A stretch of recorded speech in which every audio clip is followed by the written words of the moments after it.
call to order the Vero Beach Utilities Commission meeting. Two things. Mr. Stradley is excused from today's meeting, and on the schedule it was item 5C. Rob Bolton can't make it, so we'll eliminate that item. So, start off with approval of the minutes, and a couple of things. In the minutes, there was a list of the directors of FMPA, and it didn't, I don't think it reflected where they came from, who gave them, and I think it was Scott Stradley gave that.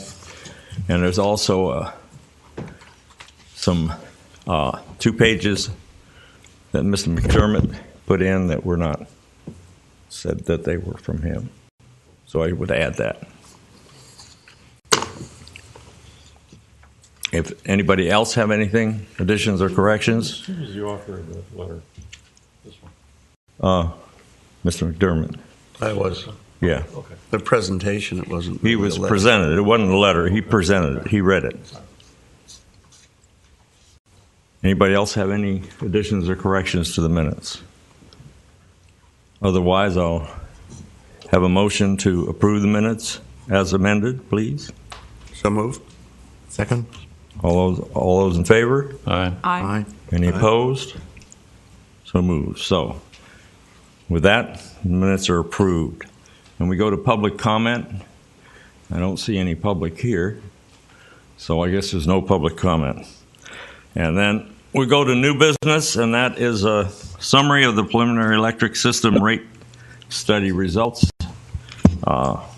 We got a copy of the, I think we got a copy of the PowerPoint, but Cindy? Mr. Chairman and members of the Commission, as you may recall, last fall, I think it was, we put out a request for proposals for a firm to help us with not only rate sufficiency, but more important, rate structure, both now and into the future as we complete the optimization study and other initiatives to lower electric utility rates that will pan out over the next few years. The city has been doing its own rate sufficiency for some years, and it's been quite some time since we had a rate study, about 5 years. In response to that RFP, Public Resources Management Group was chosen as the #1 ranked firm. We put them on contract to begin the effort, and they're here today to share the preliminary results of that study with you. We have Mr. Henry Thomas and Mr. Murray Hamilton, and with that, I'll turn this over to them. Thank you. Thank you, Ms. Lawson. My name is Henry Thomas, and I'm Senior Vice President with the firm of Public Resources Management Group. As Ms. Lawson noted, our firm was procured to provide support to your rate administrative efforts, and in particular, we're going to be looking at the sufficiency of the city's rates. But today, more importantly, we're going to talk about the current financial position and cost of service based upon where we are today. The project is designed to have several phases to it.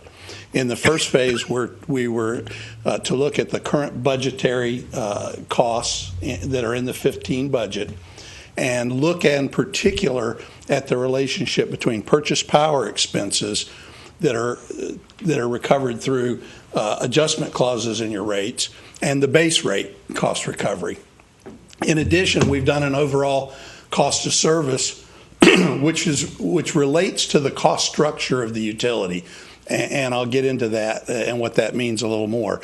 Now, some of this stuff, there's a lot of jargon that we use as rate professionals, and I've been doing this for many, many years. So if I'm using words that you want to stop me and ask questions at any time during this presentation, please do. But with respect to the cost of service, we're not going to ask you today to take any action on the preliminary results of the study, because the intent is to come back with 2 more pieces to this puzzle, and that is a plan to look at your purchase power expense and whether you're going to take any whether the city's going to take any action to try to reduce those costs through any new arrangements. and also to look at this optimization study. And you've hired Power Services, an engineering firm that's going to be looking at the city's operations, and again, trying to identify areas where there may be cost savings where we could affect some kind of rate reduction in the future. So this is basically the first step to define the base case level of where we're at.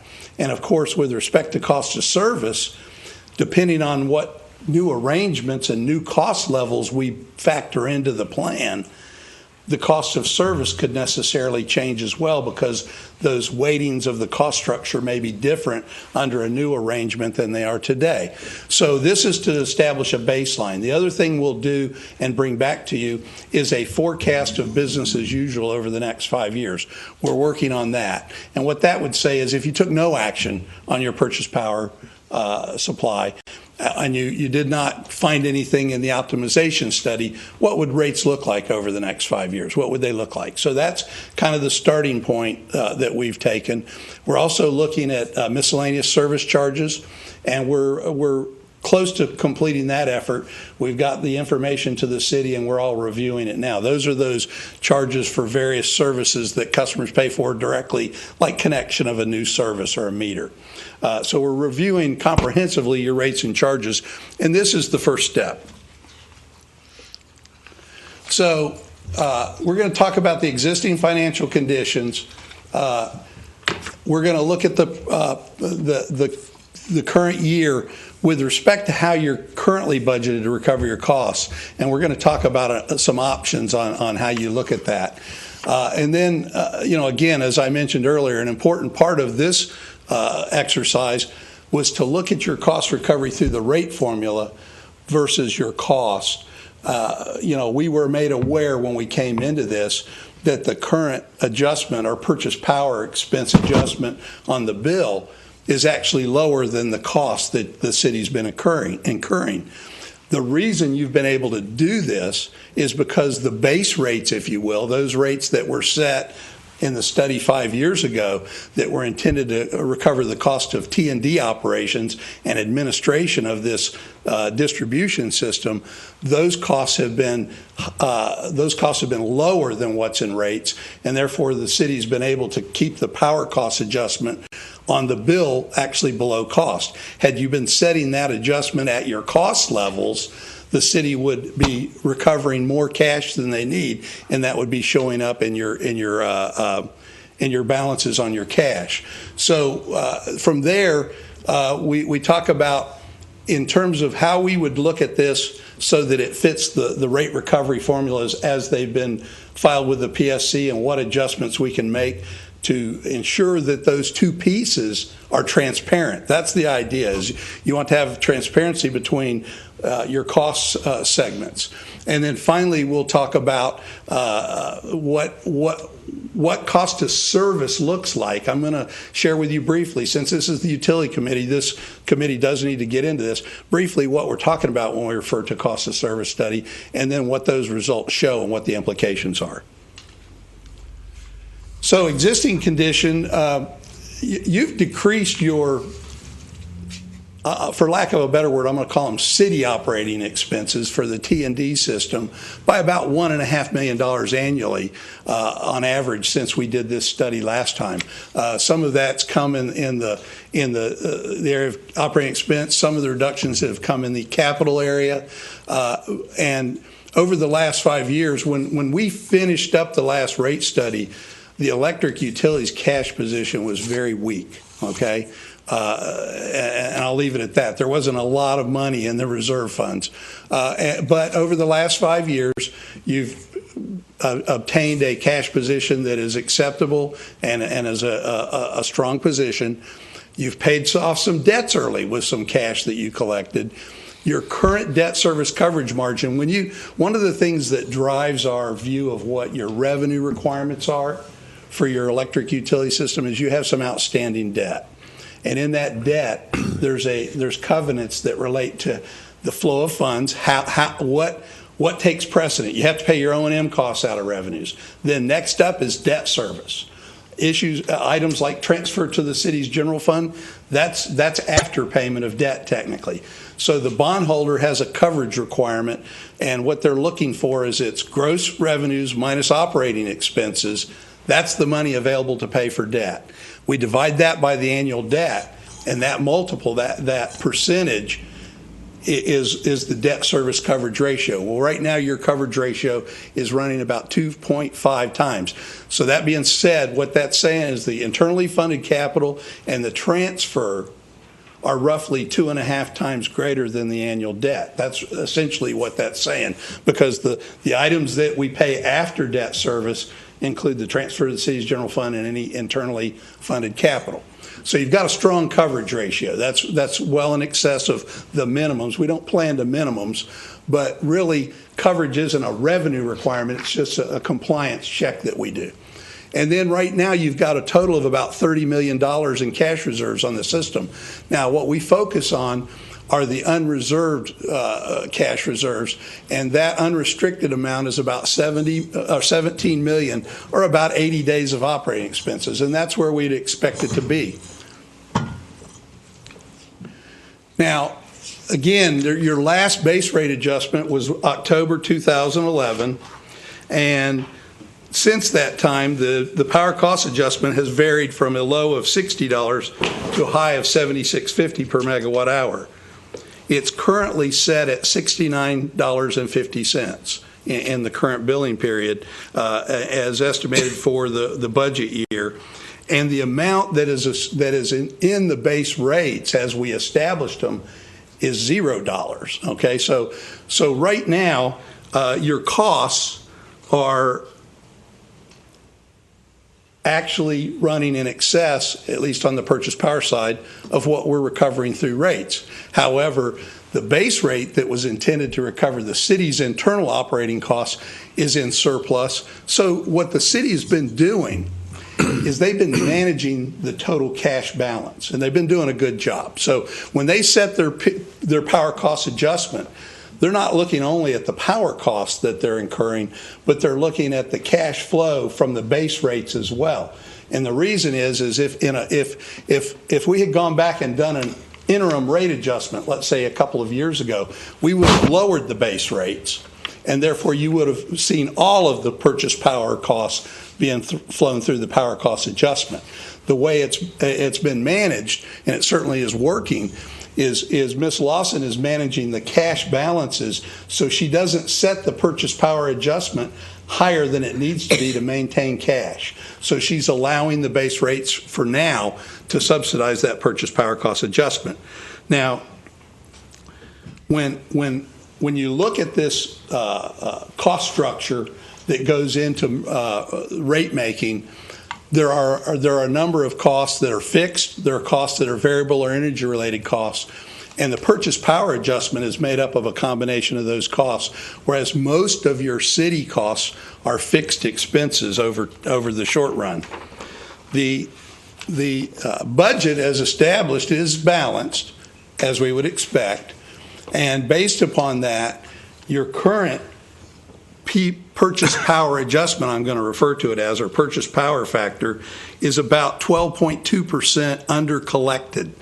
In other words, the current costs are running roughly $86 per megawatt hour, and you're collecting $69.50. So that's about a 12.2% under recovery. On the other hand, the city's base rates that we're intended to recover the cost of internal operations are about 12.6% over recovered. And the offset of the two has us in a budget balance where the budget is in surplus by some $400,000 a year in the current budget year. So that's an effectively in balance. This chart I'm going to show you here, and you can all see this on your screen in front of you.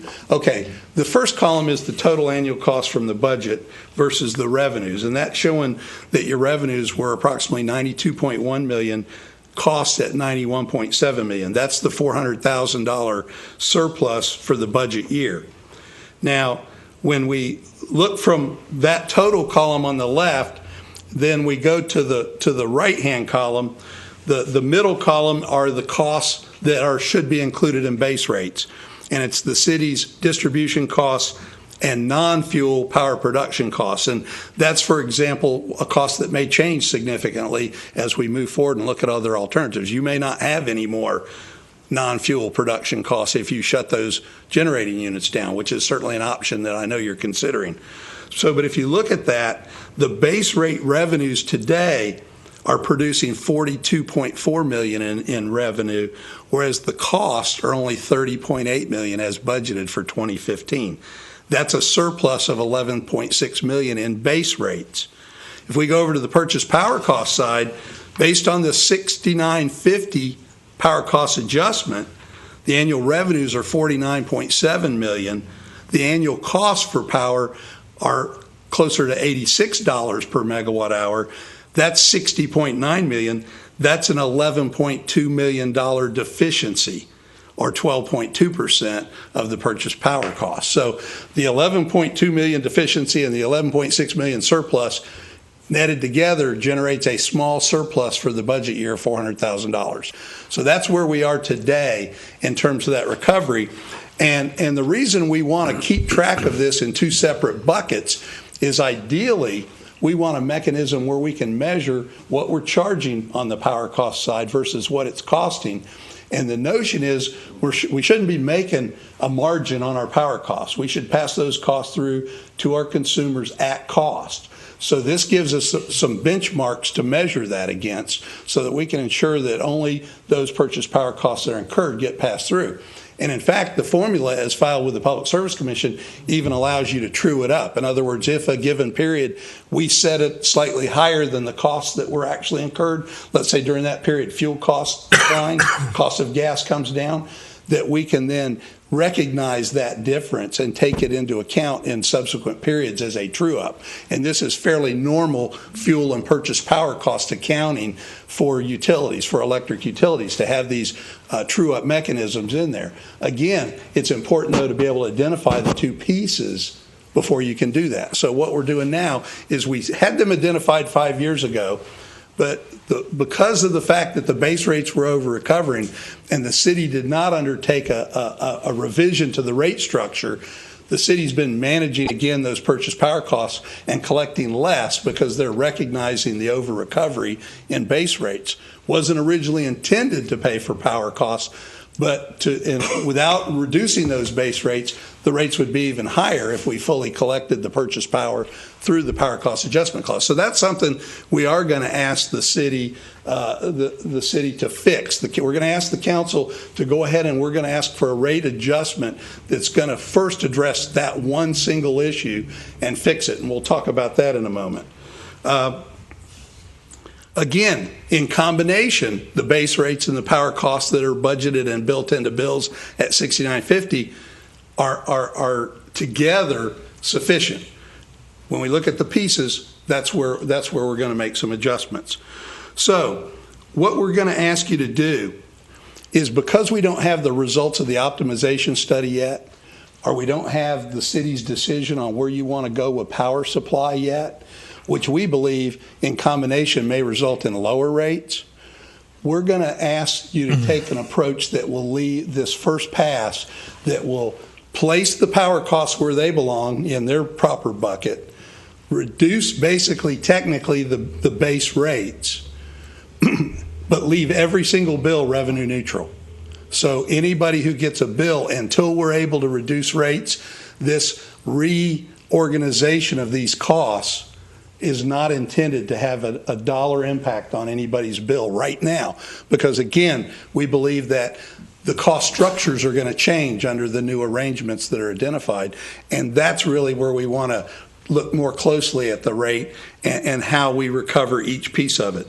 Today, what we're looking at doing is we're going to ask you to maintain the current adjustment factor at $69.50. Now, historically, and this is where this recommendation derives from, is historically municipal utilities and other utilities that had these adjustment clauses in their rates to allow them to recover their purchase power and fuel expense in whole.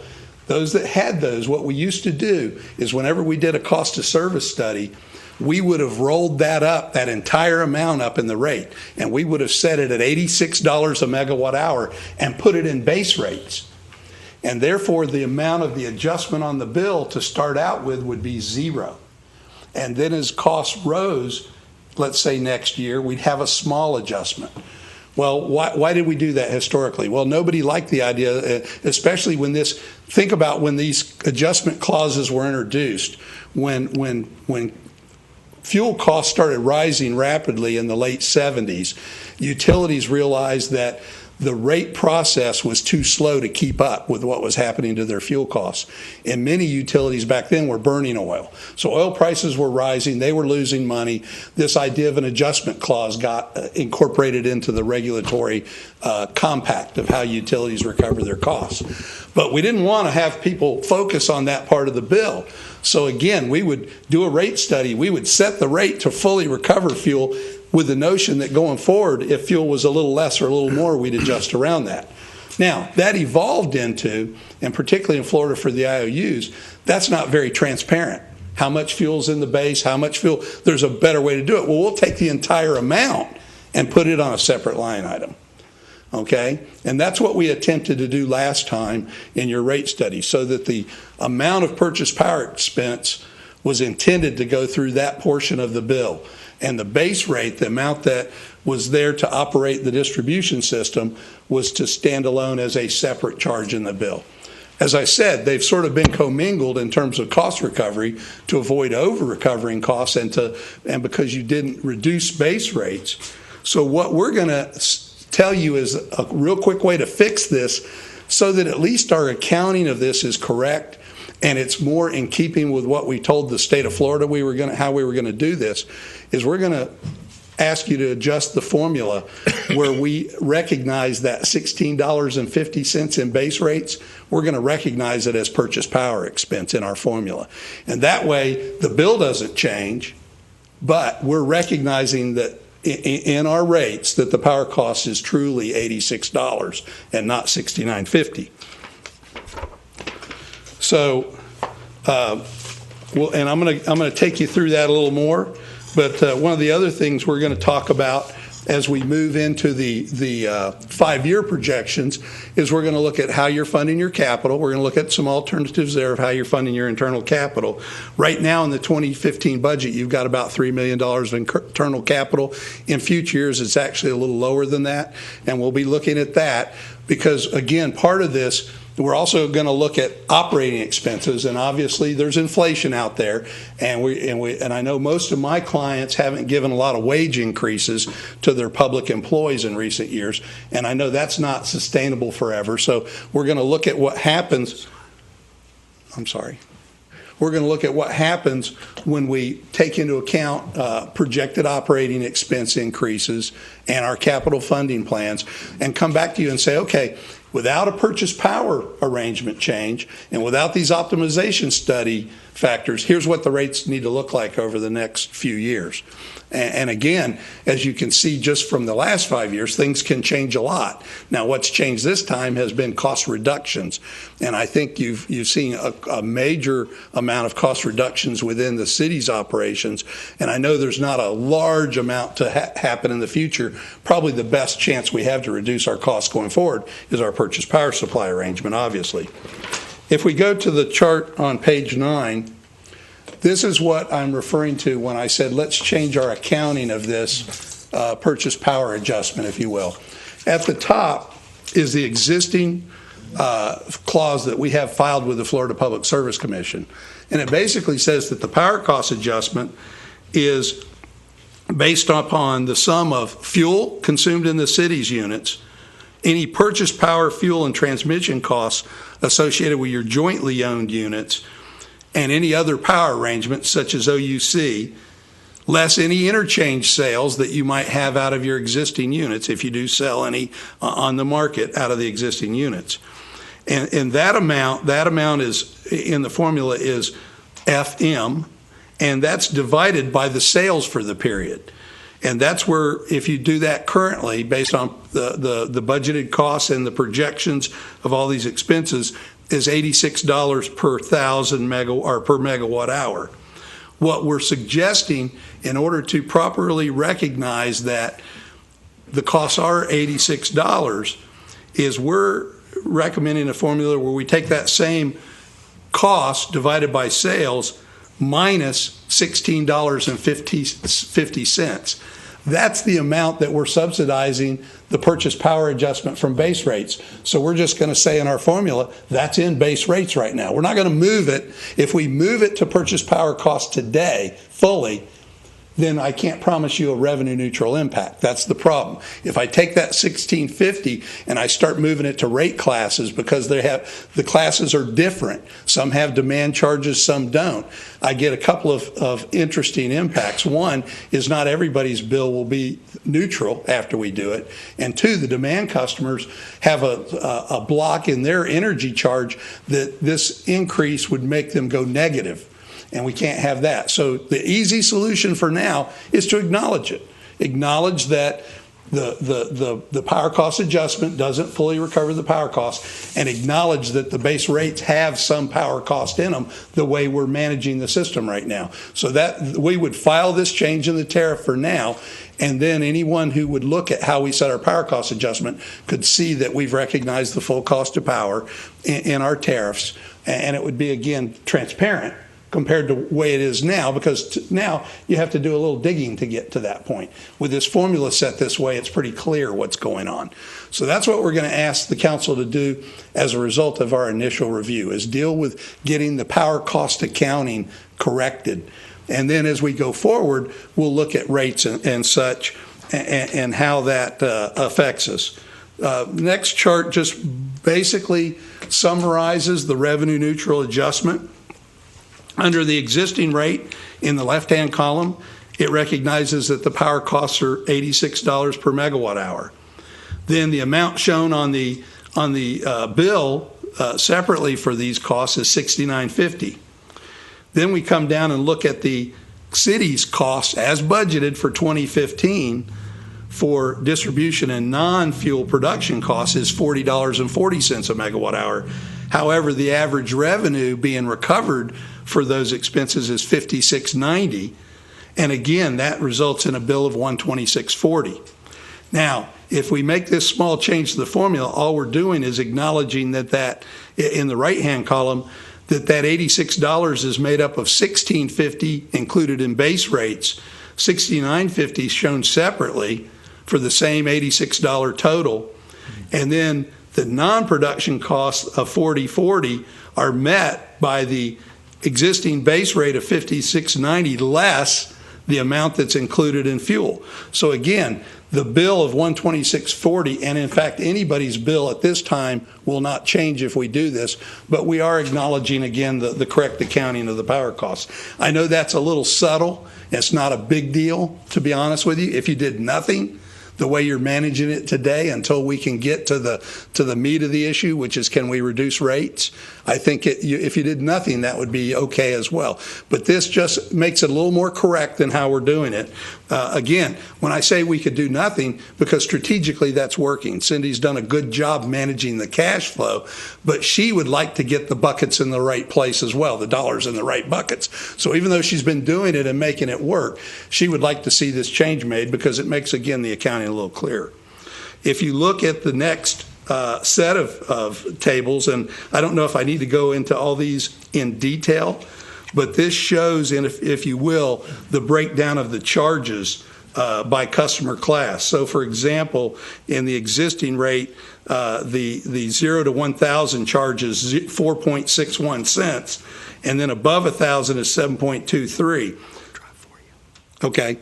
Under the proposed rates, again, that breaks down into 2.96 for the city's distribution and non-cost, and base purchase power of 1.65 cents to come back to that 461. So all we're doing in these next couple of charts by customer class, and there's one for residential, for non-demand, for demand, and for large power, is showing you how this subtle change in how we account for these costs are neutral to the charges to the customer. So let me talk briefly about where we're headed then. I know I've mentioned it before, but we're looking at an initial 5-year forecasts. So we're going to focus on budget year 16 through budget year 20. And what we're looking at here is what our projected operating expenses are going to be. Obviously, a big one for the city is labor. Again, there's transfer to the general fund and other costs, but the biggest one is labor. The next biggest one is capital improvements to keep the system in an ongoing going concern basis. Now, our baseline strategy for funding that, for capital funding, is that the major capital improvements are typically debt funded. Expansion projects are impact fee and debt funded. You do have an impact fee on your system for new users of the system. And then those smaller reoccurring amounts of capital are typically pay-go funded. And we're going to look at that as an initial point to where we can then evaluate alternative strategies if everyone would like to look at alternative funding strategies there. The revenue requirements from electric rates will be projected over 5 years, and will also help the city to lay out and identify any funding targets. With our last study, we made some recommendations, and I think the city has followed those typically in developing the reserve fund levels that you have today. They've looked at the minimum funding requirements for reserve funds, if you will. And then from that base case forecast, and I suspect it may show under inflation, since we're not growing a lot right now, it may show some minor needs for increases in the future. But from there, we're then going to look at, okay, what happens when we change the way we operate? What happens if we change our purchase power arrangement? What happens if we change some of our internal operating strategies and practices? And then we'll look and see what that 5-year projection looks like with those mitigating factors brought in to again, with the hope of reducing rates. At that point, we'll then update the cost of service analysis that we've prepared for you for today based on current conditions, and we'll look at making recommendations on what future rates ought to look like so that you can file them with the Florida Public Service Commission. As you know, the rate structures in particular are regulated by the Florida Public Service Commission. So when the City Council gets done adopting these rates, at least on a preliminary basis, we'll send them forward to the Florida Public Service Commission for their review. So again, base case under current conditions on slide 15 here. This is just a recap of the budgetary items and some of the things we've been talking about. Total purchase power costs, $61.5 million. The city's internal distribution expense, 17.2. Debt service payments, 5.5. We've got a $2.3 million transfer for internally funded capital for replacement of meters, replacement of transformers, lines, if you will, that need replacing. That's the ongoing recurring capital. Transfer to the general fund is $5.6 million for a total of $92.9. The monthly rate revenues as budgeted would produce about 90.4, and then you've got some other miscellaneous income. This is income from interest expense on your reserves, as well as those miscellaneous charges that we're reviewing, and that's about 1.6 million. Again, when you net and look at both the miscellaneous income and the rate income, now the deficiency instead of $400,000 is about $200,000, or excuse me, about a $200,000 deficit for the year. So again, that's kind of where we were, and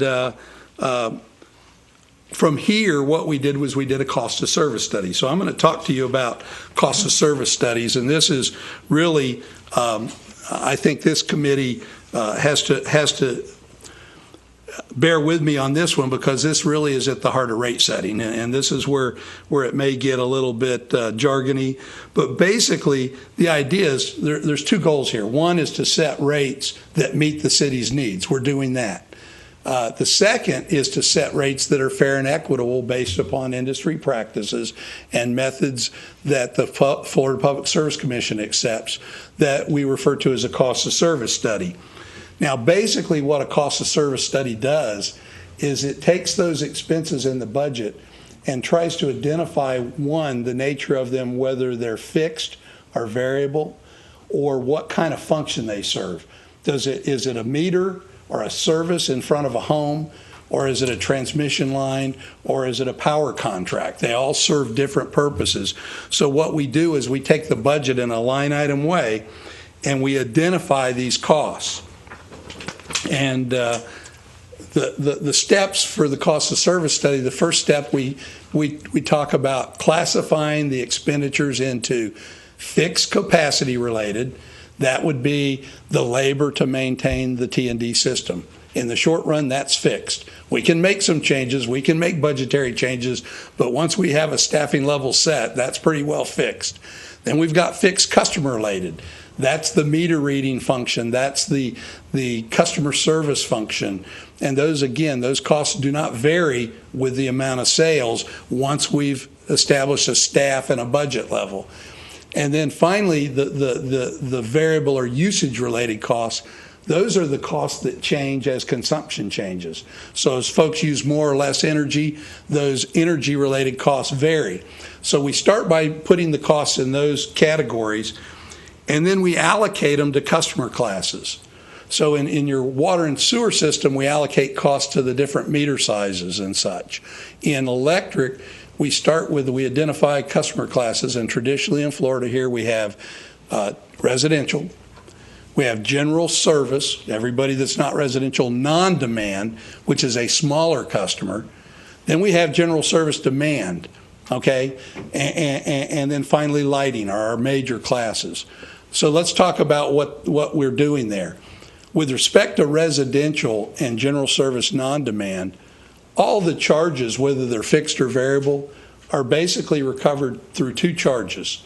A monthly base charge. Each month there's a minimum bill, and then an energy charge, including the purchase power adjustment. So all those charges for residential are recovered through kilowatt hours of use. For a small commercial customer, we treat them the same way. We have a monthly base charge. Essentially, that's intended to recover the cost of reading the meter, billing, and hopefully to some extent amortizing those on-site customer facilities. Okay, that meter, because if you're a large customer, the meter costs a lot more than a residential customer. So then we have the demand class, and what we do there with the demand class, because this customer is getting sufficiently large enough, we actually bifurcate the rate or split it between energy use and demand. Now, unlike water and wastewater, electricity can't be stored currently in our system. So what we do is the system is designed to meet peak loads. The customer's demands that we're talking about are essentially a 30-minute reading of their peak use within the month. So the demand customer gets a bill based on their peak use in the month for the highest 30-minute period during the billing month, plus their energy use. So when you look at the demand rates, the energy charges are lower because they don't include these costs that are being recovered through the demand charge. When we look at residential and non-demand rates, all the costs are being recovered through energy usage. And this is pretty much the standard. When you look around the state of Florida, these are the rates you're going to see. Now we're going to talk about, as we get into the final results of this, rates, for example, that may be curtailable rates that would allow the city to work with the customer where they can lower their demand during city's peak periods of use and get a benefit for that, because there's some benefit to the city of doing that. But essentially the basic rates are residential, general service, non-demand, and demand, and lighting. So we've done this preliminary cost of service study to identify the cost of serving these classes. So if it's a customer-related cost, we allocate it to the classes by the number of accounts that we serve. If it's a customer facility-related cost, like a meter, we weight the accounts by the average cost of putting in a customer service system. So for example, a non-demand customer or a residential customer has a share a transformer, obviously, and a meter. When we go to the demand customer, we've got a lot more invested in the meter. And if it's a three-phase customer, we actually have three-phase service going in there, and we've got a way more costs invested in that meter site, that customer facility site. So that's the weighting we do to spread those costs among classes. Then the energy costs are based on energy sales. But the one that is the heart of actually how cost of service gets done are the demand-related costs. So what are we talking about here? We're talking about who contributes to the system peak demands, who requires the capacity to be constructed. In Florida, for example, it's kind of counterintuitive. I used to work with a utility down Southwest Florida, and their peak would be on those whenever we had 3 cold days in the year, that was the peak.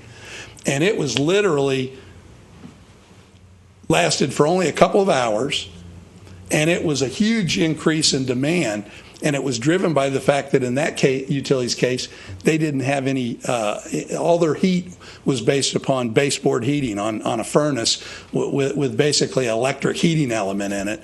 And because they didn't put heat pumps in, because South Florida, you don't have many cold days to recover that higher cost, they would have these really high peaks. And you have some of that. You can peak in both the winter and the summer. And it's that peak period that drives your purchase power arrangement costs, and it drives the capacity that the system has to have for transmission. And so we attempt to allocate it. So how do you do that? Well, I've been doing this for almost 37 years now. And the way that the investor-owned utilities do it is they do load research studies. They actually go out and they meter their customers, and they go back and take that hourly data, not just monthly meter reading data like they bill with, but hourly data, and they compare who's contributing during peak hours to that peak. And they do this on a survey basis, so it's not a 100% survey. They go out and survey their customers. That's an expensive proposition. To do that study for Vero Beach would cost more than our services in total for the rate study, much more. So what we do, and I've been doing this with the Florida Public Service Commission for many years, is we borrow the data from the Florida Power and Light study. Because if you go in and look at what they file with the PSC, there's a factor we refer to in utility rate making, and you probably have heard it before, but it's load factor. And what it is, it's the relationship of average use or energy use to peak demand. Peak demand divided by energy use over a given month, you calculate a load factor. Well, what you see here in front of you is from the Florida Power and Light Company study that they filed in, was it 2013, Murray? I believe it was. This is data filed with the PSC in 2013. The residential service has a 62.6% coincident peak load factor for the 12 months of the year. All right. The non-coincident, or the highest usage by the residential class itself, produces a 49% load factor. Now, the point of this is when you look at non-demand and demand and large demand, you'll see that those load factors are higher. What that means is they have more average use to their peak contribution, and therefore per kilowatt hour, those classes are actually lower cost to serve. So it costs less to serve the average large demand or non-demand customer than it does the average residential customer. And the reason for that is their peak needs. Residential customers' peak needs relative to their average use. So they contribute. Obviously, a lot of the peak in your system is caused by residential use on either those cold mornings or those very hot evenings when the ACs are on. But in effect, you can see what we do is we take your energy forecast and we apply these load factors in our cost of service study. I feel comfortable with that, one, because FP&L is a big system, so their survey covers a broad amount of residential customers. And sure, they serve throughout the state, but they're also the utility that you're contiguous to, that you're competing with. So we've used their customer characteristic data as it relates to demand versus energy usage as a driving factor in this cost of service. And that avoids us having to spend a lot more money to collect our own data to see specifically what's going on. And I don't believe there's a municipal or cooperative system in Florida that collects that data. So they either use methods that ignore the peak demand effects or have other ways of calculating them, or you can do this and use contiguous IOU data. So that's what we've done, and that's a driver of the cost of service. Now, just to let you know. Excuse me, may I ask a question? Sure. Would you please define non-demand general service versus demand general service? Yes. That I understand. What it is, it relates to the size of the customer in terms of their peak load. So general service non-demand is a customer that's less than 50 kilowatts, not kilowatt hours, but kilowatts in any given period. And then the general service demand customer is a customer who typically is from 50 to 500. And then we also have a large demand rate on your system, which is 500 and above. And we only have actually one customer on that, and that is Piper. So did you say earlier that the demand customer is billed at the highest 30-minute usage? And there's two parts to their charge. There's a demand charge. The meter actually establishes what the highest use is in the month. And then there's an energy charge, which is all the energy used in the month. Whereas the residential customer and the non-demand customer have a single charge. All the costs are included in both charges, excuse me.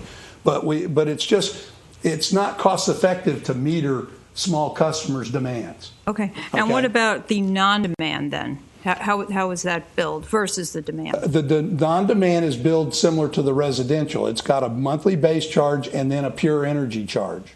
I see. No demand charge for this smaller institutional, commercial. I mean, general service is really anything but residential is what we're really referring to. And non-demand means they're smaller and more like residential, but they're big. You know, residential demands are certainly typically not at 50 kilowatts. So we can have a non-demand customer that's many times the size of a residence and still qualify as non-demand. Thank you. Okay, so some of the factors on this next chart on page 20 to just give you an idea of how we apportion the cost.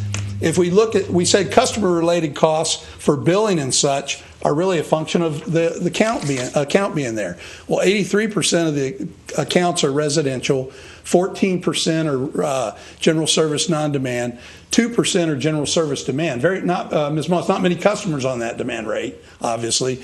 And then we've got 1%, which is large power demand. When we look at the weighted percent, that's when we take into account the higher cost of metering those customers. And these are applied to certain on-site physical costs that we're trying to recover, such as the cost of the meters and the service. So here, when we weight the number of customers by the cost of putting their service in, 75% of the costs are residential, 20% are non-demand, 4% are demand, and 1% roughly. Those are rounded, so you can't really see the differences. But the point being, the larger customers have higher service costs at the on-site service facilities. Now, when you go to percent of energy sales, residential, while it's 83% of the accounts, uses 49% of the energy. They use non-demand uses 13%. Demand, which is only 2% of the accounts, represent 36% of the energy use. And then again, your Piper, your large demand customer, is about 2%. So you can see that as we take these different line items in the budget and allocate the cost based on these factors on this chart, we're going to get a set of costs for each class, but the factors are quite a bit different between, say, accounts and allocation of peaks. If you look at the allocation of peaks, which is the big driver in cost of service, 54% of the demand costs go to residential, 12% to non-demand, 32% to demand, and 2% to large. Now, contrast that with energy use. So we're saying that while the residential class uses 49% of the energy use, they contribute 54% to the peak. And demand uses 36% of the energy, but only contributes 32% to the peak. So it's these relationships that create what we call cost of service study. And over in the far right, if you go back just real quick, the average use, this is per account based on the most recent data, for residential is right at just over 1,000 kilowatt hours. For general service non-demand, it's about 1,600 kilowatt hours on average. For general service demand, they use approximately 37,000 kilowatt hours a month. And then your large power customer, Piper, is using a little over 1 million kilowatt hours a month. One other thing I want to show you about customer characteristics is your residential class. If you recall, your current rates have a step up above 1,000 kilowatt hours. This is consistent with how FP&L prices, and this was introduced in the last rate study as well. So if we look at this, what you see on this chart is the number of bills at 500 kilowatt increment ranges up until 2,500, and then we just talk about above that. So that's the number of bills we issue in total, then the percent of bills, then the amount of energy and the percent of energy. So 31% of your bills are for energy use of less than 50 kilowatt hours, 500 kilowatt hours a month. 30.9 are from 500 to 1,000. So we can say that roughly 62% of your bills are for people using 1,000 kilowatt hours or less a month.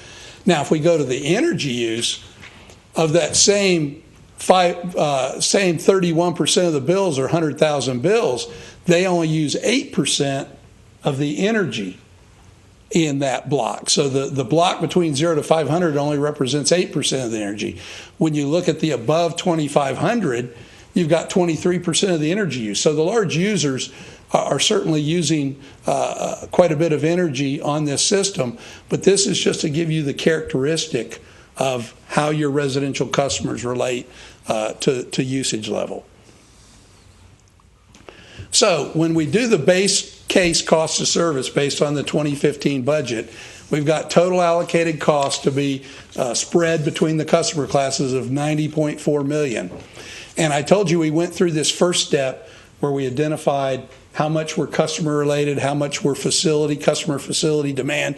Well, this chart just summarizes those amounts. So of the $90.4 million, $1.9 million was customer service related. About $1 million was customer facility related. The demand costs, including your power supply arrangements, were about $58 million, or 64.1% of your costs. And the energy-related costs are about $29.4, or 30.2. And then we've got about $300,000 that's directly assigned to outdoor and street lighting. So when we went to that first step in the cost of service and we had took the line item budget, we basically assigned the cost to these categories.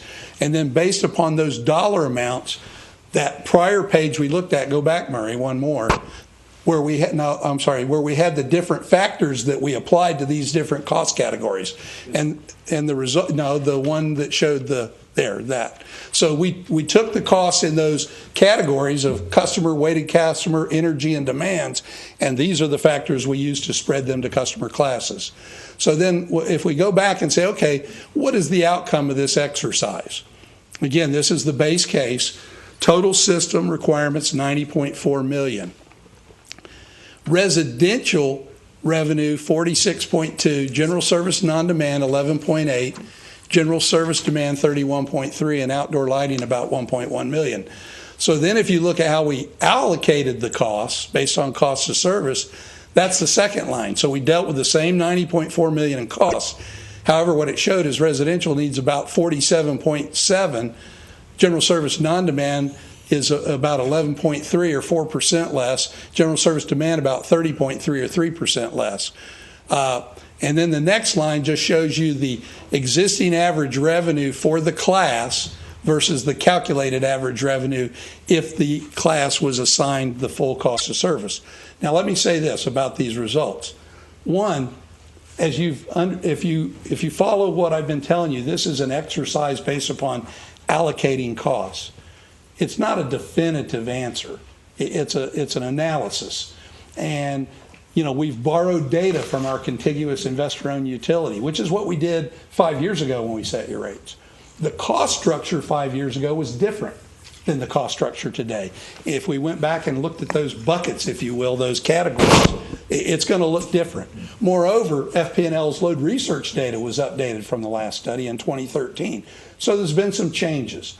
Now, to say that the class that is under recovering is only 3% under recovering and the class that's over recovering is only 4% is really within the accuracy level of this type of analysis.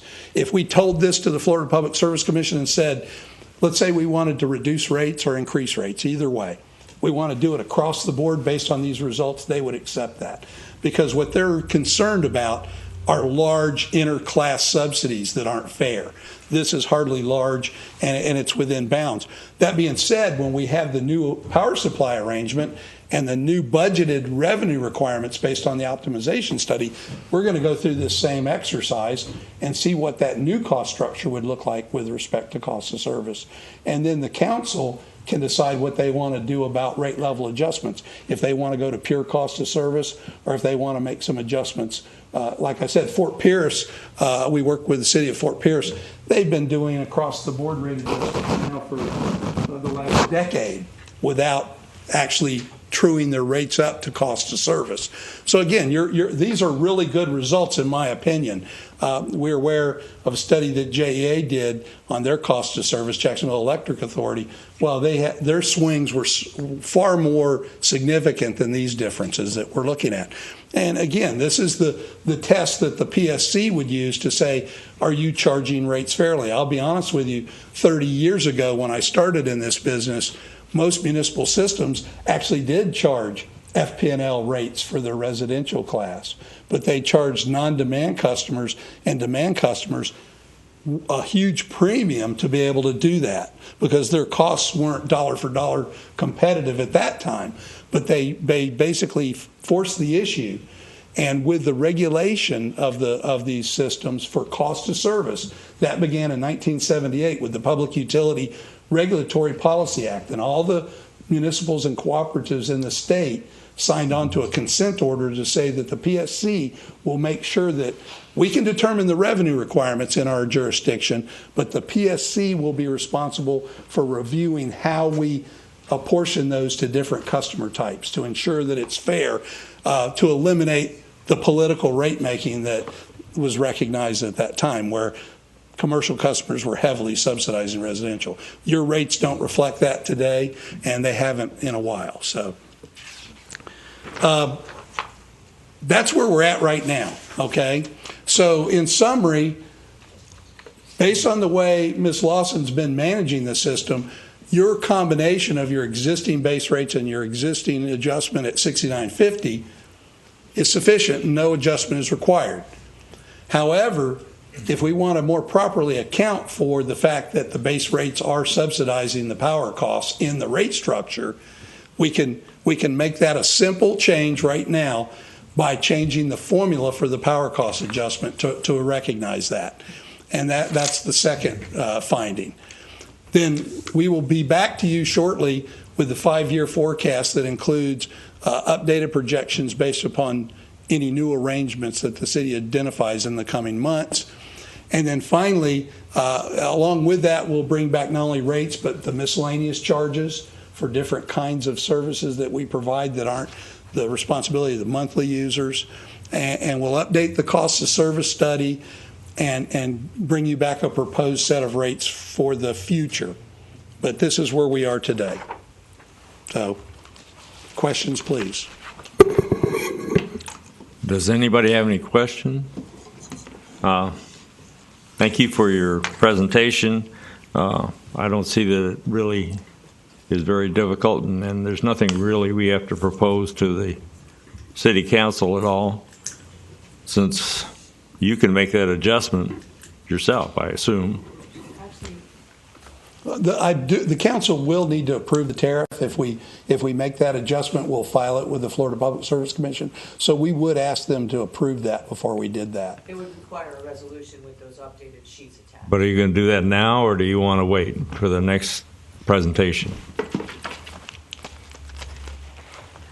Given that there's a little bit of a time frame on the optimization study and some of the other initiatives, I would like to see us go ahead as a first step and adopt the modified rate sheet that trues up that $16.50 that's in the base rate, so that going forward, when we do have all these other changes and a new cost of service analysis, we're starting from a place that reflects where we really are. It's a pretty simple resolution and a couple of updates to rate sheets that already exist. I would like to see us go ahead and do that now to set the stage for the activities we're going to be undertaking over the next 6 months to a year. Because one of the biggest complaints we get from our customers is that the fact that the fuel cost is higher than the base rate. And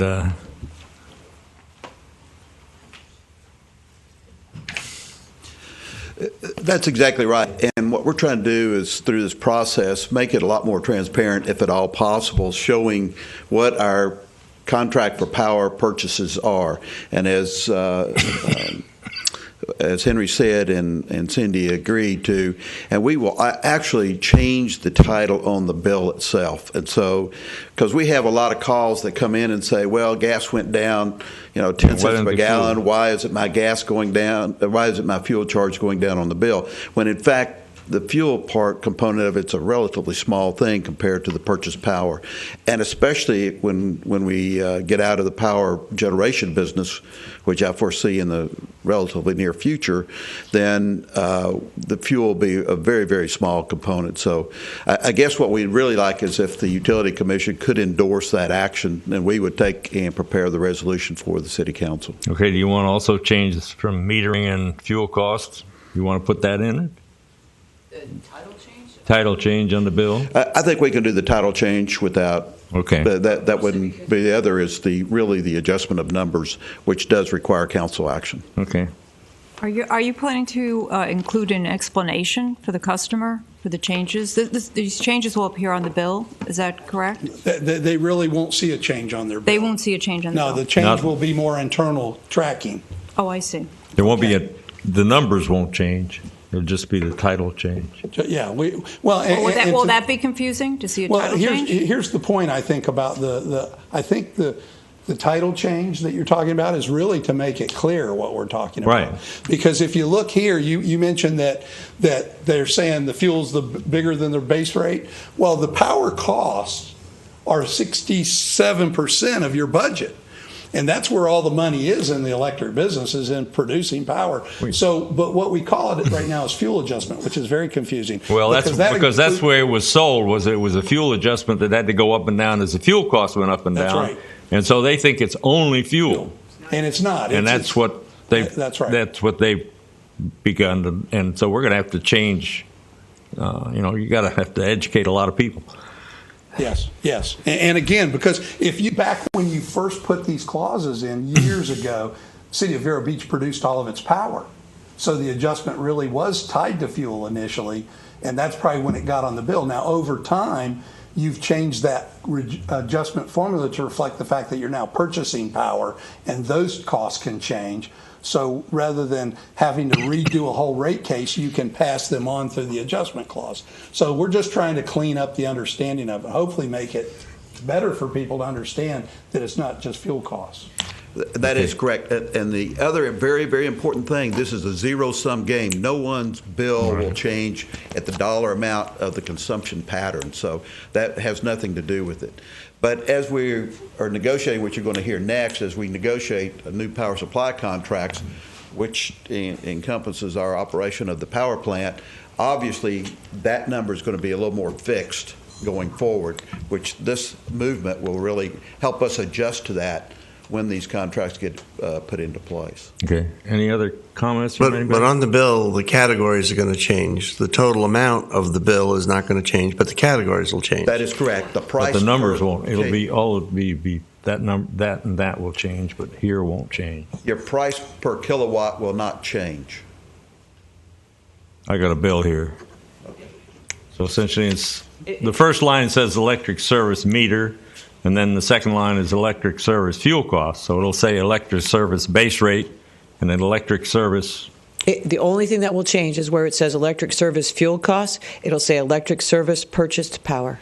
Nothing else on that bill will change. The other one, meter, will still see meter. Because that's what it is. Those are the energy charges, including the base rate. Yeah. So we're really just proposing to change the words fuel costs to purchased power. Which is what we've become dependent upon right now. Okay. Anybody want to see this? Any other questions?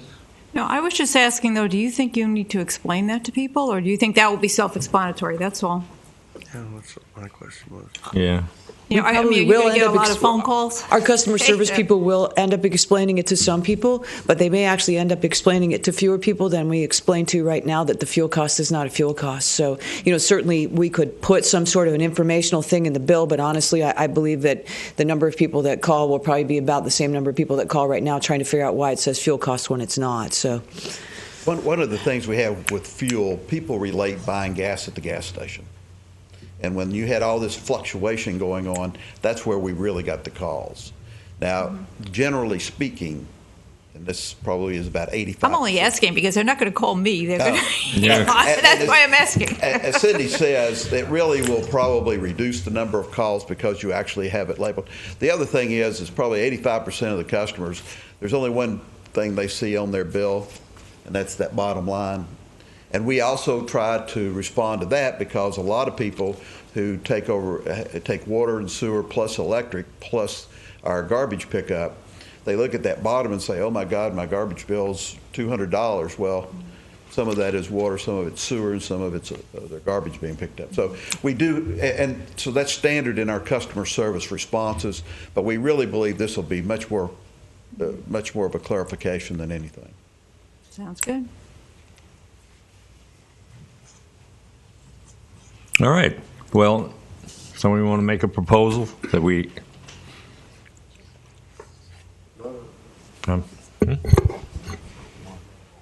Oh, Mark, you want to say something? Please.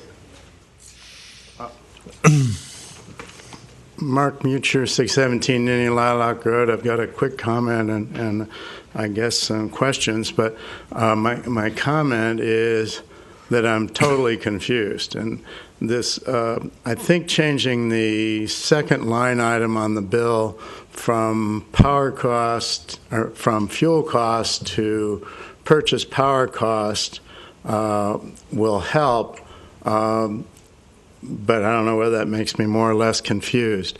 5 or 6 years ago, when this fellow did the previous study, we backed off the power cost adjustment concept, which is what it used to say on the bill, and called it fuel cost, which was, as I think we all know, all the purchased power. Today, during his presentation, he's gone back to calling it a power cost adjustment, which it's really not, and I think that would be much more confusing to people. Other cities use an adjustment to say, well, we've got a certain amount of power in our base cost, and our adjustment is going up or down. Some people have negative numbers in their power cost adjustments. So they are true adjustments. But for him to call anything we're doing an adjustment is either a misunderstanding or a misstatement. All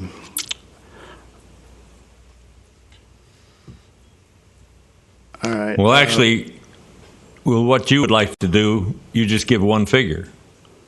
Well, that was going to be my next point, is not necessarily one figure, but that's one figure is the only thing that's meaningful to the customer.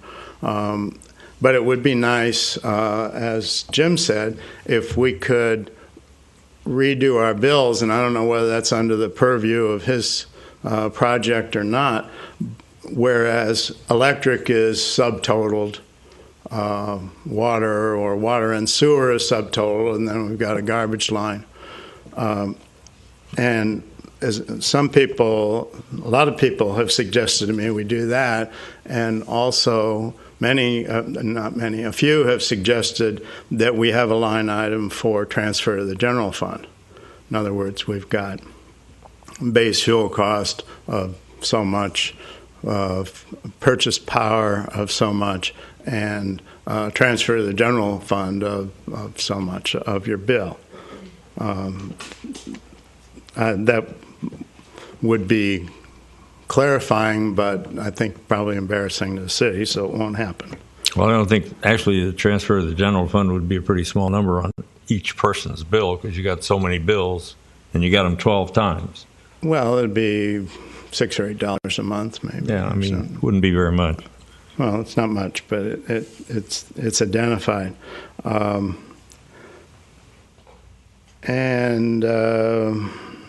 I guess that's it. I mean, you're talking about after the optimization study, doing something with this 1650 that you're going to recognize in the base rate. You're putting 1650 of fuel in the base rate. After we do the optimization and come up to a more final structure, I wonder if we're going to move that $16.50 back into fuel and take it out of base rate. If the second line item really is purchase power costs, then why are we putting $16.50 in the base rate, or the meter charge, if you will?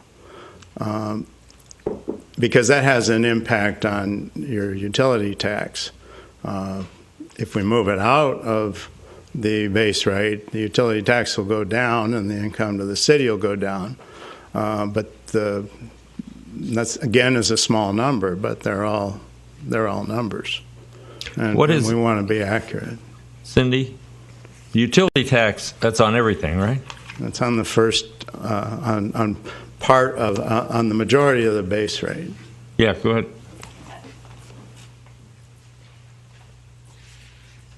The utility tax is on everything except an exempt portion that's required by Florida statute. So we have to make sure that we exempt that portion regardless of where we place the purchase power costs. So this won't affect the utility tax. In other words, the utility portion tax on sewer and water and garbage? It's on water and sewer as well. I don't know if it's on garbage or not, but as relates to the electric utility, there is an exempt portion. So what we'll do when we re-acknowledge this rate structure is change the way the exempt portion calculates within the bill so that there's no net impact either.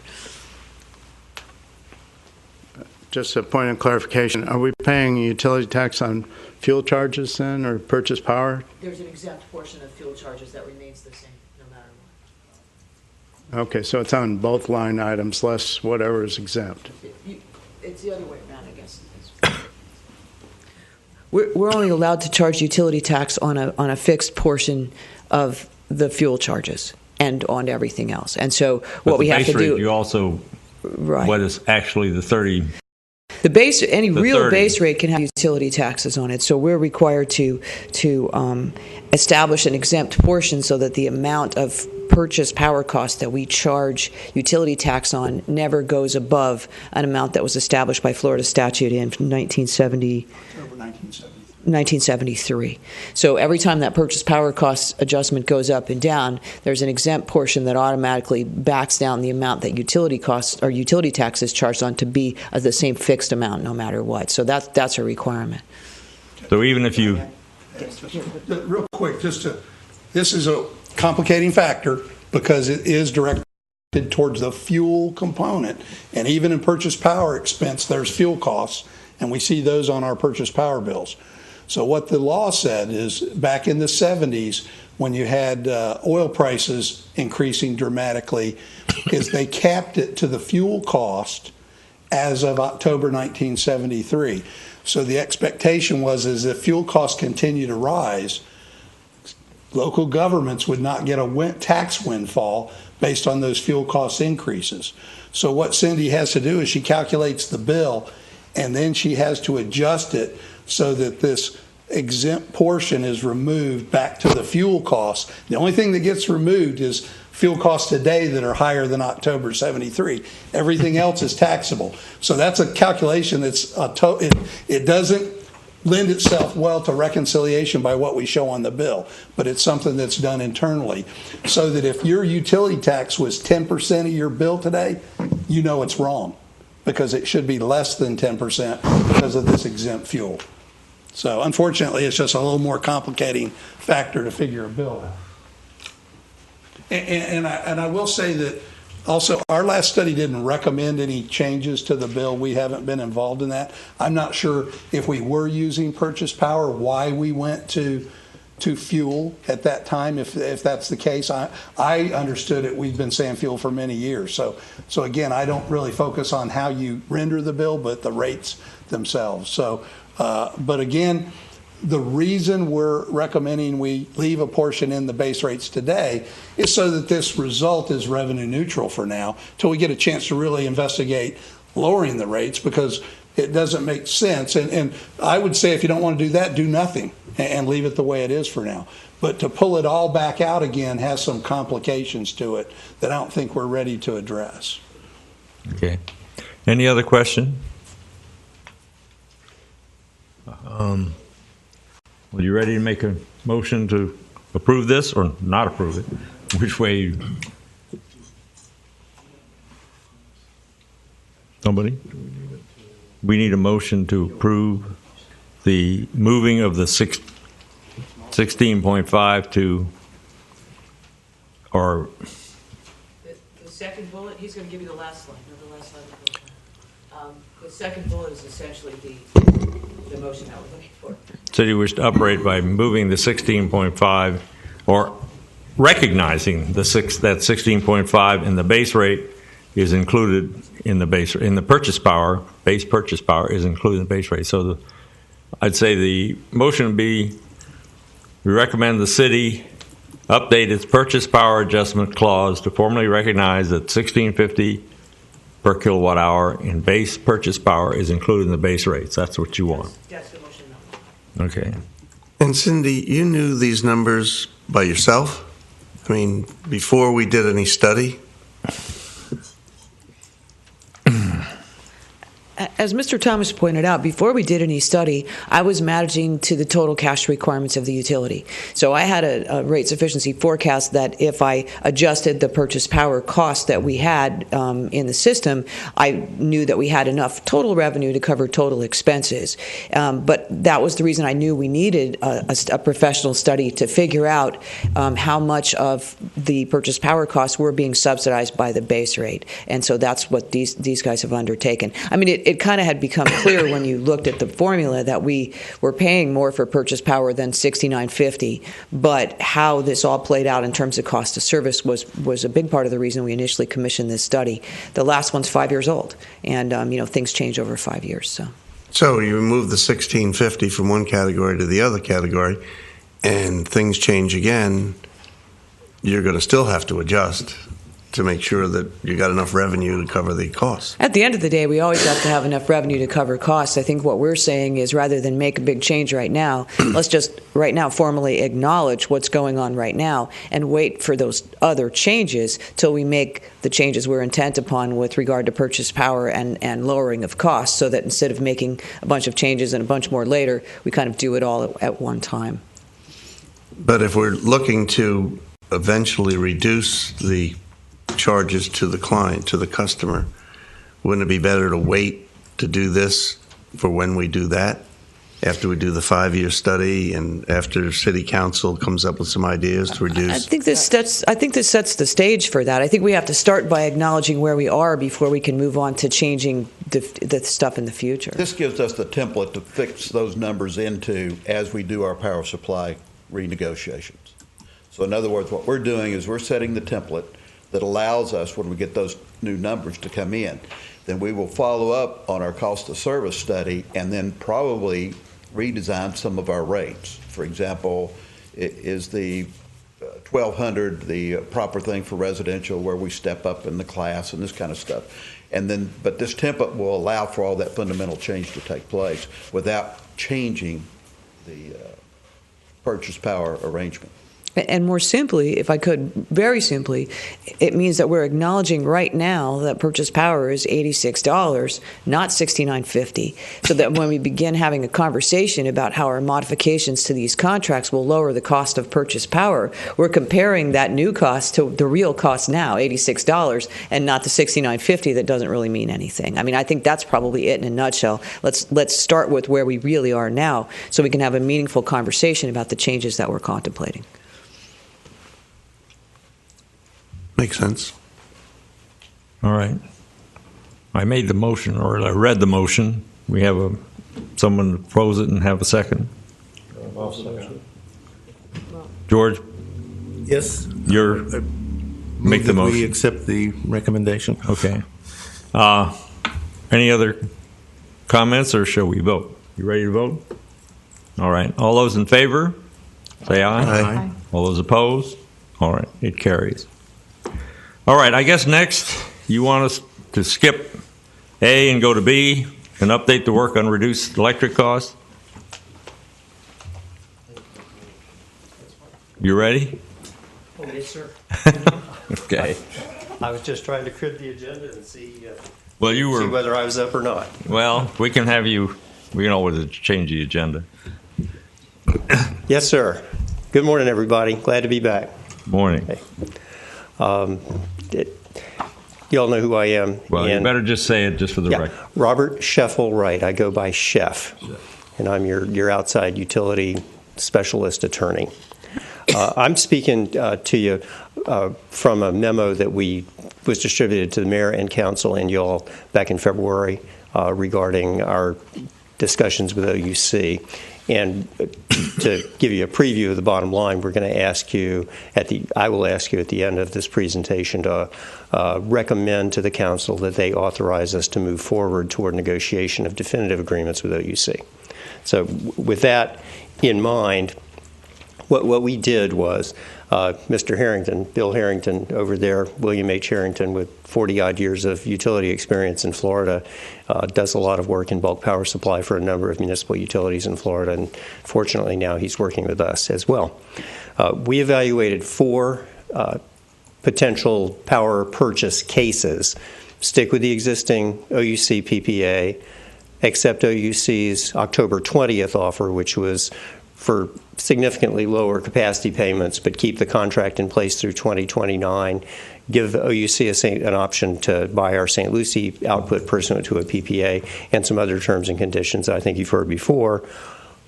Third case was accept their November 25th proposal, which was for significantly reduced, but not as much as the October 20th proposal, capacity payments, no St. Lucie option, and terminate the contract 6 years early as of December 31st, 2023. And then finally, the fourth case we looked at was just cancel the OUC contract, terminate it, and go to the market. We also evaluated 3 separate gas price scenarios: a reference case scenario, which we would call in the fuel, with respect to fuel cost, we call that the base fuel cost case. And then we had a high gas scenario and a low gas price scenario. The results indicated that, it depends on what you believe. Really, it depends on what you believe is going to be the future of gas prices, and to some degree, what you believe is going to be the future of capacity costs in the Florida bulk power supply market. But the reference case and the November 25th, using the reference gas forecast, the go-to-market and the November 25th proposal were pretty close. In the high gas case, the November 25th proposal looks somewhat better, like $30 million net present value over the horizon, better than the terminate the OUC PPA and go to market. In a low gas scenario, things get crazy, although it's hard to, in that it might, in a low gas scenario, if it would stay low through 2029, it could conceivably be even better to stick with the existing PPA, but there are a lot of issues with that we probably don't want to pursue. But there are scenarios out there that can indicate different results. Bottom line is, for us, it narrowed down to the November 25th proposal, shorter term, discounts, but not quite as big discounts off the capacity payments, no St. Lucie option, versus the go-to-market scenario. And because of some strategic benefits and the fact that there are risks inherent in any decision we make, we think it's better to go with the November 25th proposal. The benefits of OUC give us a couple of things. One, OUC has the ability to swing their fuel mix in generating electricity from about 70% gas, 30% coal, where they are today, to about 70% coal, 30% gas, in the event that gas prices go crazy. And, right now, today, everything's looking good. There's a glut of gas supply. Fracking is toddling along okay. There haven't been any real disasters. And if the price of gas stays down around $3, that's a happy day for gas-fired generation. If something happens, whether it be any kind of disruption in gas supply, gas prices have been volatile. There was a big spike in 2002, there was a big spike in 2005, and there was a big spike in 2008. And that, just as an aside, had something to do with why the OUC PPA that we are involved with now was the best option available to the City Council when the city did its RFP in 2007, 2008. In April of 2008, when we signed that PPA, the price of natural gas was passing through $9 on its way to $13.50. Today it's $3. But so that's where we come out. We are still working on some tweaks or possibly significant tweaks in our talks with OUC. We're talking to them about lowering our billing demand, which would save us some money, even at $8,500 a megawatt month. A megawatt saves us $160,000. It's plus or minus, $100,000 a year, which is 20 cents off the 1,000 kWh bill. So we're looking to see if we can't shave a few megawatts off there on the basis that in the last 3 years, our highest billing demand has been about 8 megawatts less than what they're using for our peak demand. I said billing demand, I misspoke. Our actual peak demand over the last 3.5 years has the highest monthly demand has been 8 megawatts less than the peak demand upon which our bill is currently based and upon which they propose to base us. So we're talking to them about lowering that. We're talking to them about implementing an interruptible rate, which would enable us to reduce our what we call firm peak demand, i.e. the peak demand that they are obligated to serve. And it would have to have some teeth, because if it's there, they have to serve it. But that's a tariff implementation issue that I happen to know a lot about. I was the interruptible rates guy on the PSC staff 30 years ago. And possibly some other peak shaving measures. We're also talking to them about possibly hedging some of their fuel costs to give us locked-in certainty on fuel costs. So that's where we are. That's what we want to do, and we would ask that you support, endorse, recommend that the council authorize us, and that's, I think, pretty much Mr. O'Connor, Mr. Harrington, and myself, to move forward toward negotiating definitive agreements with OUC along these lines. Separately, I'll mention, we will be asking FPL to consent to these amendments. You may recall last July we had a three-way waiver letter, and FPL said, you're welcome to talk to OUC all you want to, but we're not necessarily agreeing that you can do this in vis-a-vis our existing contract with FPL. And one of the features of the whole package deal is that we would be shutting down Big Blue, which per se is contrary to, it's inconsistent with our obligations under our agreements with FPL. So we'll have to ask them for their consent. Knock wood, hopefully that won't be a significant issue. And in terms of timing, we would hope to have this completed in less than a month so that we can get something definitive back in front of council on April 21st.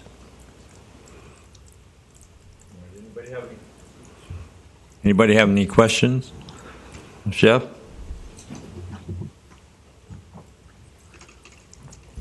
Mr. Moocher, you do? I do. All right. Excuse me, before we take the comment, when does the agreement with FPNL expire?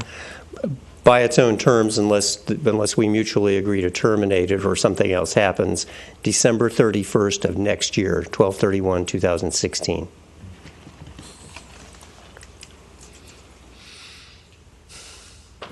Just a quick question. Assuming we were successful in these negotiations with OUC, I wanted to know when we might see some savings out of it, given the fact that the last I knew, we weren't anywhere on a transmission study. So I'm just looking for an update on that status and how the transmission capability fits into all this.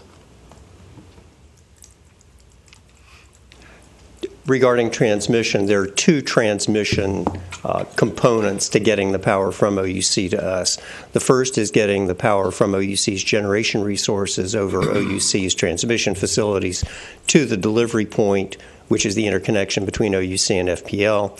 From there, there's transmission service, or what we call a wheel, over FPL's system from the delivery point to Vero Beach. OUC has confirmed that they have the full amount of the peaking capacity that we would be using to replace Big Blue available to us, and we could take that today, although we're not going to, because if you take it, you bought it, and we're not doing that, obviously, till we have everything locked down. So on the OUC end of things, we're fine. The transmission service request for the additional 54 megawatts of peaking transmission to accommodate the peaking purchase from OUC has been submitted to FPL, and we're waiting to hear back from them. There's a whole process that they go through pursuant to their Open Access Same Time Information System, or OASIS, transmission tariff, that they have to look at it. They probably do a preliminary look to see if it looks like there's going to be any adverse impact on their transmission system. If it looks like there might be, then they do something called a system impact study. So the bottom line is, we've done everything we can. OUC has done everything they can. Transmission's available on OUC system. The transmission service request has been submitted to FPL, and we're waiting on FPL. Any idea how long that would take from FPL? I mean, 3 months, 6 months, a year? The answer is yes, but the band is wide. It could be less than 30 days. It could be, Bill? Well, six plus. They're required to give you an answer within 60 days. If they do a study, I believe they've got another couple of months. Yeah, I would say anywhere between 30 days and 6 months. Does that sound about right? Yes. Okay, thank you. Any other question, George? I'm curious about your various options. How realistic do you think they are, the assumptions are? I mean, it seems that when we're talking power, politics and other things come into play, perhaps a lot more than actual dollars and cents. And I realize that politics is very difficult to predict, but at the same time, since we're in the business of having to predict, how much of that is being taken into account?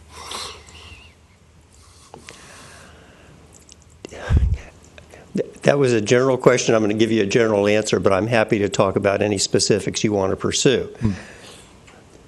The reference case assumptions are the best assumptions we can make that appear to us to be most realistic under the circumstances. We took for the gas price, for the reference gas price forecast, for example, we took an average of the PIRA and FPL's gas price forecast. For the high cost, we took an average of two different forecasts. For the low, we took an average of two different forecasts. And in terms of political risks, I don't know if you were contemplating environmental regulations that could impact things, and they could.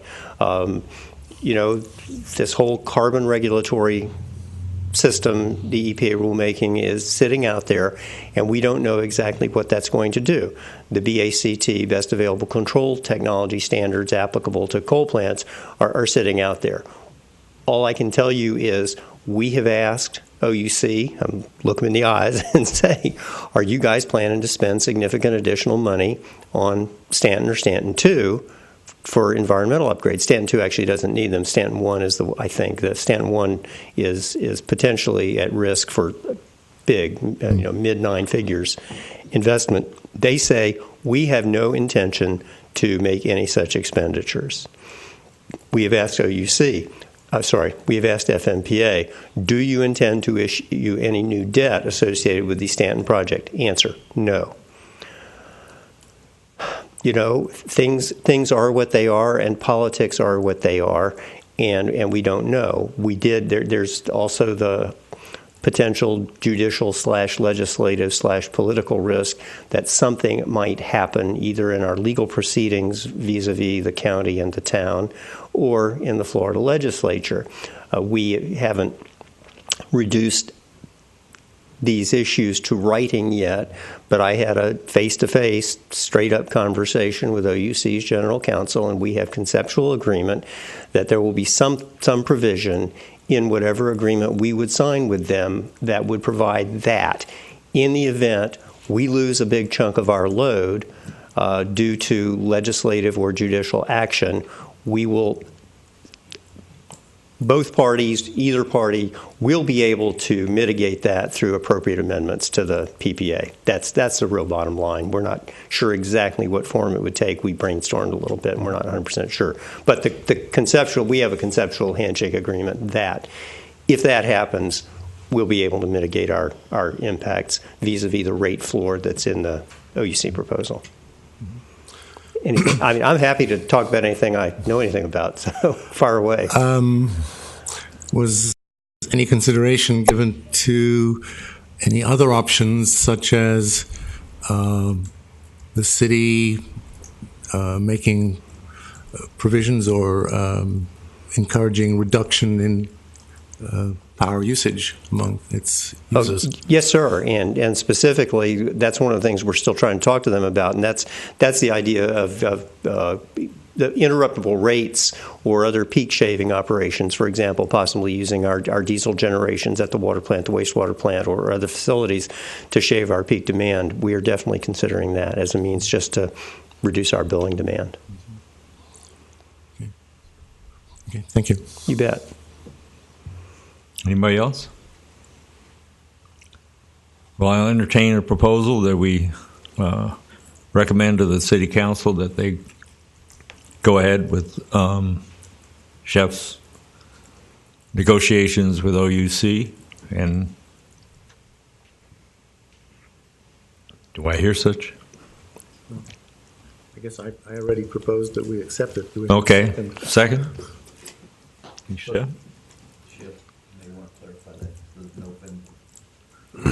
November 25th. Based on the November 25th proposal. Okay, based on November 25th proposal. All right, all those in favor? Aye. All right. All those opposed? None. Okay. Thank you. Thank you. Okay, the next item is an update on FMPA status. Now, you want Jim or you want Councilman Old to give us a... Councilman Old can obviously follow up too. I will just give you the latest information I had.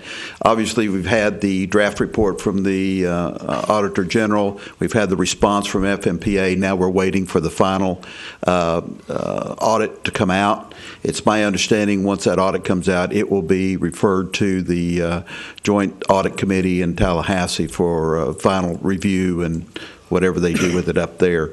But we're still waiting on that final audit to come out. But, Randy, do you have anything else on the board?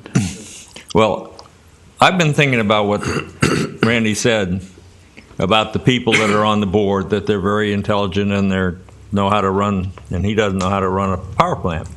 But to me, the board of FMPA should run their power plants. The board of FMPA should overlook and say, if you're going to do anything, we want to know what it's going to do to costs for our electricity cost or for your debt.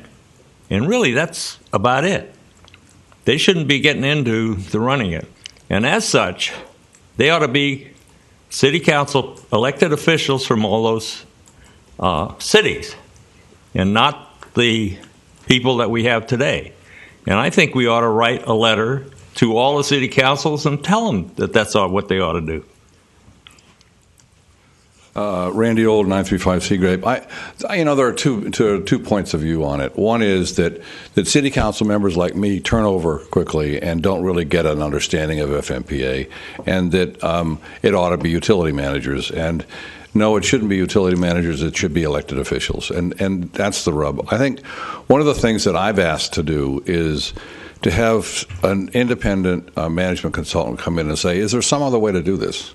Is there some better way to run an agency like this? And I don't know if there is. What I'm hearing is that they've looked at themselves in the past, a number of years ago, and looked at the sort of management structure that they have, and it compares to all the other ones around the country. And there are a lot of agencies like this. And it's about the same as everybody else. And what I'm saying is there some other way to do it? Because I think it's an imperfect method, and I don't know of another one that's right. And I'm not smart enough to say, well, I think it should be this or I think it should be that. But I hope it's going to be looked at.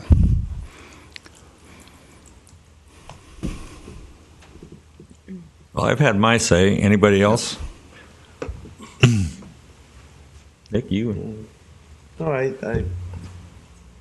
I understand what Mr. Holder said. You know, he's going to be on the city council for a couple of years, 3 years, who knows? And there'll be no consistency when utility with him. Somebody else will have to take over from him. But if a utility managers, there's more consistency. So it's kind of a quagmire. I don't know whether I'm an example of what should happen or shouldn't happen. I read the audit of FMPA and I didn't understand it, and so I've spent 2 sessions with their finance manager up there for maybe 4 hours, 5 hours, just going up and sitting down and saying, "Okay, explain this to me. Go page by page for this thing." I think I've got another couple of sessions to go through, so I feel like when I read the audit that I understand basically what's going on. And then I'm not trying to manage the place, but I'm at least trying to understand what's happening up there. It is very complicated, and you can't just say what it's going to do to affect me or what it's not going to do to affect the rates. There's a lot more to it than that. And I'm not so sure the best way to do this, really. It's hard. But is that your job to figure out how it affects the rates? Isn't that their job? No, it is. But I think there's more to the questions that I should ask, like management, like oversight, like have we got the right way to do this? That seems like it's not working. I mean, I don't know if it's right or not. But I asked about the hedging. And said, okay, how did this happen? Why did this go on? And my understanding was that basically the cities came to, when the rates were going up quickly, the cities came to FMPA and said, look, we can't have rates go up any more than this. We can't. And you've got to hedge some more. And basically management said, we're hedged as much as we can. We can't go up any more than that. We just can't. And the cities demanded to take a bigger hedge, and that's what resulted in the loss. Now, I don't know if that's the story I'm getting or what actually happened, but there's a lot more to this, and I'm not so sure that it's me that should be, or people like me that should be telling them, hey, look, you tell me what effect it is on the rates, and I'll tell you how to run this. So it's. And I've gone to 4 meetings. I'm real new at this, so I don't feel I've got my hands around it completely by any means. And it's a complicated industry, and I'm not familiar with it. I haven't come to conclusions yet. But I just think it would be nice to have a physical, an annual physical, not an annual, but have them be looked at, a checkup to make sure that they're being managed correctly, and there isn't some other way to do it. So that's kind of where I am. You have a strong financial background, and it's taking you many sessions to understand where they are right now. Yeah, the basics. Yeah. And so when all this hedging took place, I'll lay dollars to donuts that 90% of FMPA's board had no idea what they were voting on. I think that what they were saying is we can't let our constituents have any more increases in rates, so you got to do something, hedge this. And, that's easy to say. You know, I don't want the price of bread to go up either, but what am I going to do about it? And the consequences, maybe no one understood or something. I think some of this stuff is in the past and doesn't need to be fooled with. But I'm having a tough time with this. Yeah. If you're having a tough time with it, I wonder about all the other members of the board. But are they trying to make it complicated for you? No. This is a very good audit firm. Purvis is very good. It's very well laid out. It's very, very thorough. Nothing's being hidden. Audits are hard to write. hard to read. They're not. I agree. Yeah, they're not in English. So you've got to get behind, to the implications of what they're saying. But they're not hiding the ball. No, I don't think they are. Yeah. I want to tell you how much I appreciate your candor on that, because this is terribly, once you get past plug it in the wall, I get, eyes glaze over. Yeah. I know how to plug it in the wall works. Don't get your finger in the way. Mr. Chairman. Yeah, George. Well, it's obvious that there's two components to this. There's a technical side, which is what the directors of power, municipal power authorities are, and then you have the business political side, which is where the city councilors are involved. The question is what is the current mix of technical to political, and is it? Well, right now it's 87% technical, and there's 27 technical and 4 political on the board. Sounds kind of lopsided. Right. I don't know that anybody has any better number, but you would think that at least 50-50 would carry might change some of the thinking on the board. Right. Well, when Randy goes to a meeting, he can always take somebody that he needs. Yeah, understood. But whether the technical guy is going to bring somebody from the city council that he needs is probably not as likely as if Randy wants somebody, he can take it. That's absolutely true. So the real question is that, is the tail wagging the dog here? Shouldn't there be a better mix? And I don't know how you set that up with the various cities, that there be more. Obviously, 27 cities don't think too much of it. Well, that's true. On the other hand, they may not have thought it through. Well, or they may not have been affected as much as we have. Well, that may be. If you're in Key West, you don't have FP&L right next to you. You got a bunch of other people on the way. Mark? Mark Mutual again, another quick one, I hope. The City of Vero Beach went along with this whole scheme and the FMPA response to the audit pretty much based on the fact that Randy had proposed that a management consultant be brought in and give another opinion on this whole situation and how it might be improved. What I didn't hear in this update today is where, if anywhere, they were on that.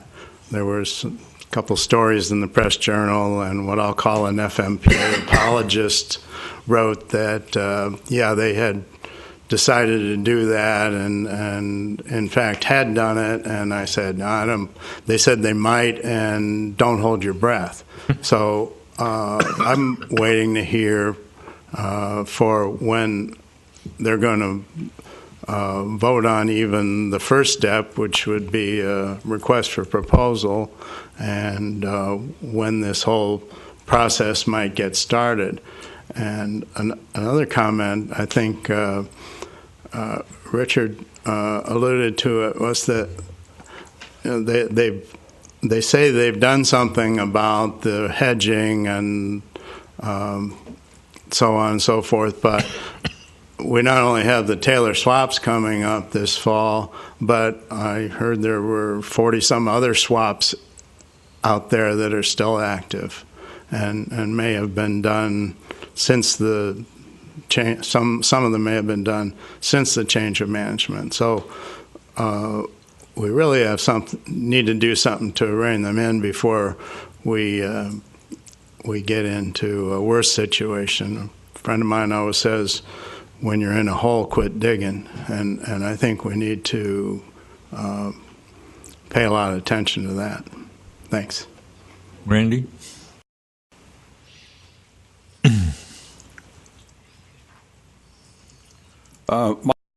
My understanding of where we stand with this, my proposal of the consultancy is that they are going to go out for an RFP this next meeting, I understand, and that they're going to limit the the management consultant's job to the main issues in the audit, and then after that they'll look at other ways to use the management consultant.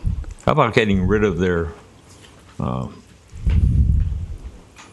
advisor that they hired against the guy that's been there for so long and told them to do the swaps, apparently? I have no leverage. I'm one of 31 I know. cities. Have you talked to him about that, though? I have not. Okay. No. Well, here's my my understanding of the best way to do this is to bring in someone who's neutral and who's going to look at everything he thinks is important to look at. And I would think that if somebody comes in that really is going to look at everything, that one of the obvious things would be that. And I don't think that I need to point to each thing that I think needs to be looked at. No, we can wait for him and see. Yeah. If he doesn't, then you might point it out to him. And it's we're looked at as the bad guy, and I'm not trying to increase that. I'm trying to work with them and get them to listen to me, and so I can't start out with a sharp stick. So.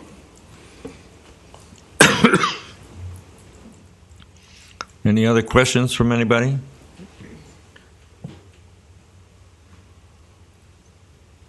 Richard, you don't want to do a letter? No, it's just, it's a water over the dam thing. The swaps were done. There's huge losses involved in them, and someone's got to pay for it.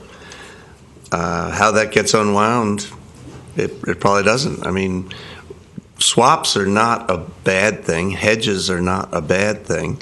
They're used all the time, and just like future contracts are used for farmers. They're used all the time. They're used usually by professionals who know what they're doing, though, and they're watched very closely. And it seems like things went awry with these swaps and hedges, and talk about the hole that was dug that Mark referred to. I don't know that there's much they can do about it at this point in time. And it seems like everyone's stuck with what's been done in the past, and it's too darn bad. Anyone else? Well, I don't know that we want the same people to continue at the FMPA. I mean, if they're responsible for a $250 million loss, that's my understanding. Well, that was done back in 2008, and actually they got rid of the guy that did that. So he's not there. But I guess they still have the same auditor? Well, they still have the same auditor, and they still have the same financial advisor, which I think is wrong. Against their own regulations, if I understand it correctly. I think we need to insist on things like that, and I don't think we need to worry about being the bad boy. I think it's a good thing to be the bad boy, and I don't think you need to be apologetic about it at all. Well, the problem is we aren't the bad boy with FMPA. It's more we're the bad boy with the rest of the members of the board, which is what doesn't help. And part of that, I think, is because they aren't elected officials and they aren't responsible to their constituents as to what the price of their electricity is. Mm-hmm. I agree.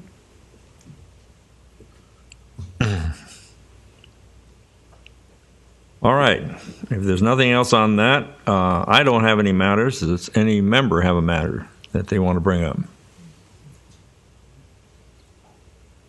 Mr. Chairman, I'd like to be excused. I'd like to be excused from next month's meeting. I'll be traveling. Okay, that's next month's meeting is April 14th. April 14th. Okay, I'm not going to be here for the May meeting, so. All right, you may be excused. You can't be here. You can't be here. Thank you. All right. With that, I guess we are adjourned.